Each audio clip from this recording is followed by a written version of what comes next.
నిజామాబాద్ జిల్లాలోని మిర్చి కాంపౌండ్లో శిశు విక్రయం కలకలం రేపింది.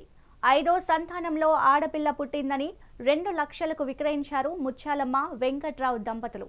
దీంతో చైల్డ్ లైన్కు స్థానికులు ఫిర్యాదు చేశారు. మహారాష్ట్రలోని సోలాపూర్ వాసికి పసికందును విక్రయించారు. ఈ ఘటనలో 5గురిపై కేసు నమోదు చేశారు. అయితే ఆడపిల్లను పోషించలేమని విక్రయించినట్టు తెలుస్తోంది.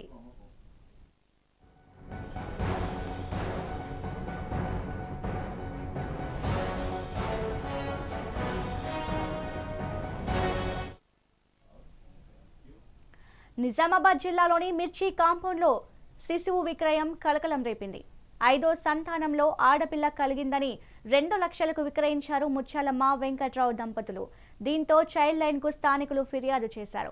ఇక దీనిపై మరింత సమాచారం మా ప్రతినిధి ఆనంద్ పాల్ అందిస్తారు. చెప్పండి ఆనంద్ పాల్.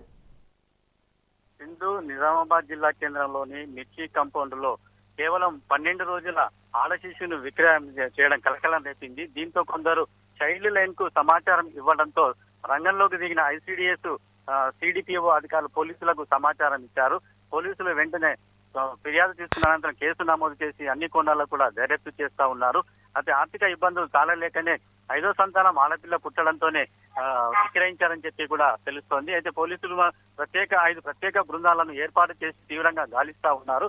అయితే ఎవరైతే విక్రయించారో దంపతులు తీసుకున్న వారు మహారాష్ట్రకు చెందిన సోలాపూర్ చెందిన వారు కావడంతో అక్కడికి కూడా ప్రత్యేక బృందాన్ని పంపించి శిశువుని తీసుకొచ్చేందుకు కూడా అన్ని ప్రయత్నాలు చేస్తా ఉన్నారు.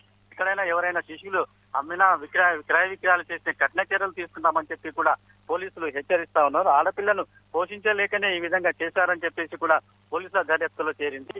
అయితే ఇప్పటికైతే పోలీసులు మహారాష్ట్రకు చెందిన సోలాపూర్ కూడా ఒక ప్రత్యేక బృందాన్ని పంపించి తీవ్రంగా గాలిస్తా ఉన్న పరిస్థితి ఉంది. ఈ సంఘటనకు సంబంధించి 5గురిపై పోలీసులు కేసు నమోదు చేసుకొని దర్యాప్తు ముమ్మరం చేస్తూ ఉన్నారు. సింధు, అధికారులు విక్రయించిన వారిపైన ఇంకా ఎలాంటి కేసులు నమోదు చేస్తున్నారు అనుకోవచ్చు, ఎలాంటి చర్యలు తీసుకున్నారు? చైల్డ్ వెల్ఫేర్ సంబంధించిన వారు సిడిపిఓ అధికారులు పోలీసులకు సమాచారం ఇచ్చారు. అయితే వెంటనే పోలీసులు ముత్యాలమ్మ వెంకట్రావు అనే దంపతులు విక్రయం చేశారని విచారణ తేలేంత వారిని కూడా పోలీస్ స్టేషన్ పిలిపించి విచారణ చేస్తా ఉన్నారు. అయితే ఈ కోణంలోనే అసలు వీళ్ళు ఎందుకు విక్రయించారు, ఆర్థిక లావాదేవీల ఇంకేమైనా ఉన్నాయా కోణాల్లో దర్యాప్తు చేయడంతో ఆర్థిక లావాదేవీల కారణంగానే విక్రయించారని, అంతేకాకుండా 5వ సంతానం కూడా ఆడపిల్ల పుట్టడంతో తాము పోషించడం భారంగా మారడంతో విక్రయం చేశారని పోలీసుల విచారణ తేలింది.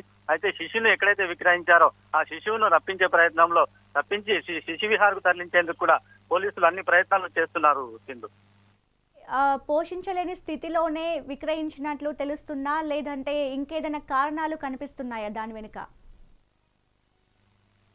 సింధు, ఆర్థికంగా సరిగ్గా బాగలేకపోవడంతోనే వీళ్ళు శిశు విక్రయానికి పాల్పడ్డారని పోలీసుల దర్యాప్తు తేలింది. కేవలం 12 రోజుల ఆడ శిశువును 2 లక్షలకే విక్రయించారు. అయితే ఎవరైతే దీనికి మధ్యవర్త్యం వహించారో వారిని కూడా పోలీసులు అదుపులోకి తీసుకుని విచారిస్తా ఉన్నారు.